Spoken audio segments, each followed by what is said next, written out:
Welcome back, viewers, to some more DA After Hours content. I'm Patrick, and today I will be continuing my animation analysis series. If you haven't watched one of these before, I highly recommend you check out some of the earlier videos in the series that can be found on our channel. Today I'll be analyzing a scene from one of my all-time favorite shows, Avatar: The Legend of Korra. Avatar: The Last Airbender is known as one of the greatest television shows of all time, and is held up for its spectacular animation and storytelling. But its sequel series is often less talked about. Overall, Korra's story isn't as polished as the original, and does stumble in a lot of areas to get going. But I actually really love the Legend of Korra series, and I think that in some cases it is just as, if not stronger, than the Avatar: The Last Airbender series.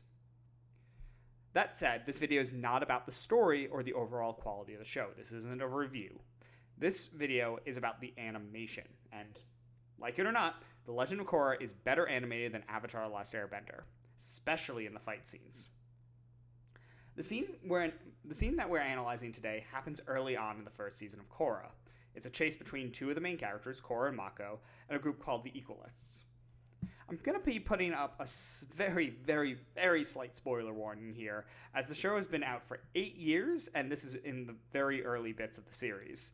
But, some people might not know what happens and might not want to watch any of it, in which case, why are you watching this video?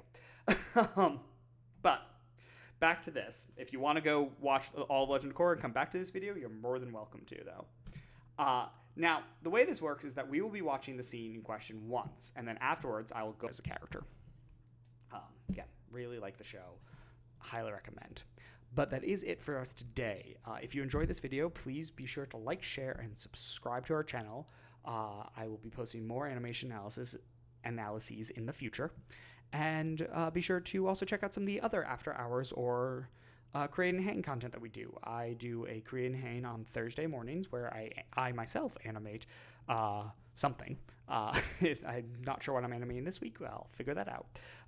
And then we just talk, and I just basically talk about animation. In the last create and hang I did, I was at least the create and hang like 2 ago, I guess at this point. I did talk a lot more about Korra and how I thought about the story in that. So be sure to come and check those out, as well as some of the other create and hangs that people do and other after hour contents that we do. Like, share, and subscribe, and be sure to check us out on Facebook and Twitter if you want to learn more about the digital arts experience and the classes we offer, where we do offer both 3D and 2D animation classes. If you're interested in that, and if you're watching this video, you might be. So be sure to check us out online, and thank you again for watching, and I hope you have a good day.